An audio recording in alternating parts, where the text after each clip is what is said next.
Affaires étrangères sur la situation au Congo.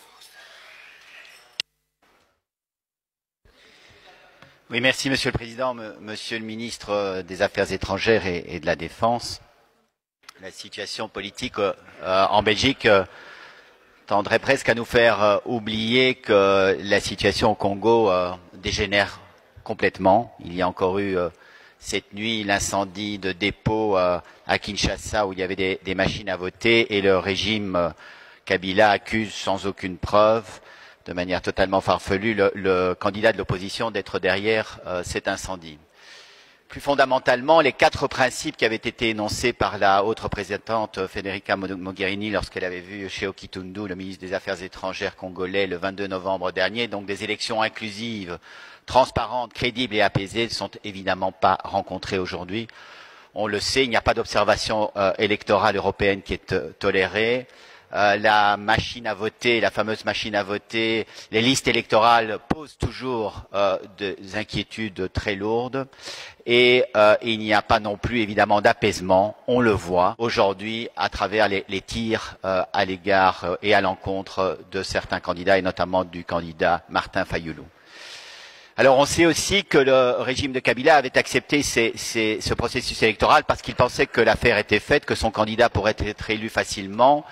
Parce qu'il avait truqué ce processus électoral, mais aujourd'hui on voit que ce candidat, Martin Fayulu, suscite un énorme enthousiasme, que les foules se déplacent sur son chemin, il a visiblement un soutien populaire très important, et donc le régime fait ce qu'il fait à chaque fois, il tire, il tue, il blesse, il réprime, et notamment ce candidat.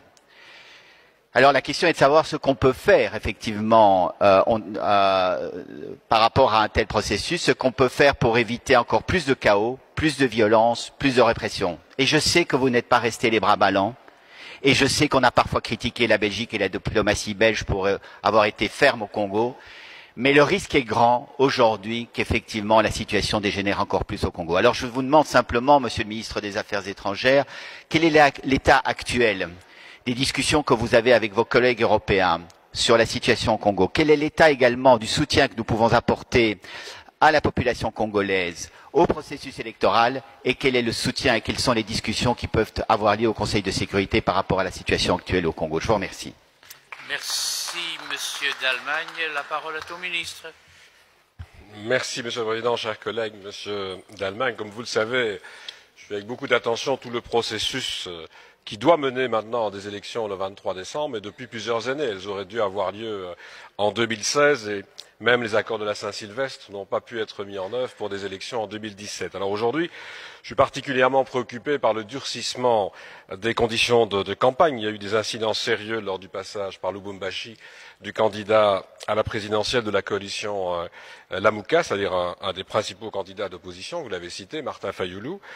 On a pu constater des tirs à balles réelles. On a malheureusement dû regretter un mort à l'occasion de ces réunions publiques, et on constate aussi des entraves à la liberté de mouvement et de campagne dans toute une série de localités.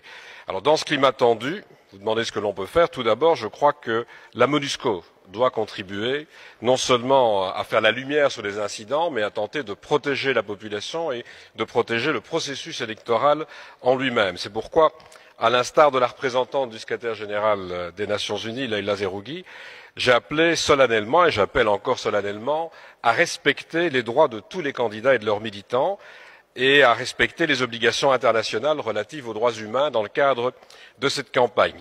J'ai évidemment une pensée toute particulière pour les victimes décédées ou blessées qui sont présentes pendant ce processus. C'est la raison pour laquelle j'appelle évidemment au calme, et je suis très heureux qu'un certain nombre de candidats aient été dans cette direction. Un grand nombre même de candidats ont appelé au calme en espérant que l'on puisse avoir une entente sur les modalités du processus électoral pour le 23 décembre. C'est d'abord entre Congolais que cette entente doit se faire. Les élections, si on veut qu'elles se déroulent correctement, devront être reconnues par la population. Il faut que tous les acteurs aient les mêmes chances et que le scrutin soit, comme on l'a dit, transparent et crédible. C'est vrai qu'il y a de nombreux doutes en la matière, mais vous aurez constaté que le principal candidat d'opposition mène campagne. Ce n'est donc pas à nous de décider s'il y a lieu de faire autrement, ce sont les Congolais qui doivent en décider. On sait combien il y a des tensions sécuritaires, en ce compris dans l'est du Congo, et donc je ne souhaite pas qu'une instabilité supplémentaire vienne s'ajouter. Alors je peux vous dire enfin que nous suivons aussi la situation de très près sur place. J'ai appelé nos concitoyens à une vigilance accrue à l'approche du 23 décembre. Je crois qu'ils connaissent les règles de prudence à suivre et je peux vous dire que mes services, Affaires étrangères comme défense, vont à nouveau se réunir demain, ils le font régulièrement, pour faire le point sur la situation, parce qu'on doit aussi être vigilant sur ce qui peut se passer sur le territoire. Mais voilà, je pense que l'essentiel serait que ces élections, ce n'est pas vraiment la tendance pour l'instant, mais que ces élections se passent le plus correctement possible et surtout, je le répète, puissent être reconnues comme telles par la population. Ça dépendra de ce qui va se passer dans les prochains jours, pas seulement à Kinshasa, mais sur tout le territoire. Merci, Monsieur le ministre. Monsieur d'Allemagne.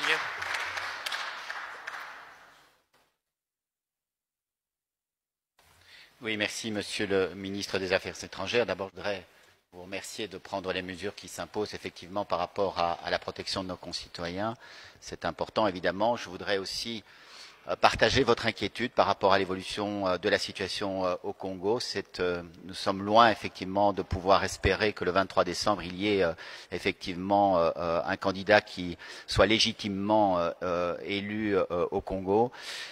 Je pense qu'il est important de rappeler aux autorités congolaises que toutes les personnalités, toutes les personnes qui seront auteurs de crimes contre l'humanité pourront être poursuivis en raison de ces crimes. Il y a une série de sanctions qui sont aujourd'hui à l'œuvre au niveau de l'Union européenne.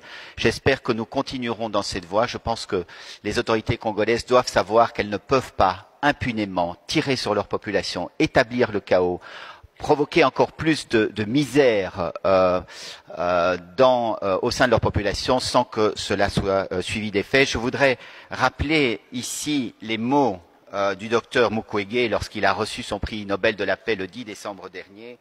Il a dit ceci, il appelait à la mobilisation de la communauté internationale. Ce ne sont pas seulement les auteurs de violence, disait-il, qui sont responsables de leurs crimes, mais aussi ceux qui décident de détourner le regard. J'espère que la communauté internationale ne détournera pas le regard. Je vous remercie. Merci, Monsieur d'Allemagne. L'incident est clos.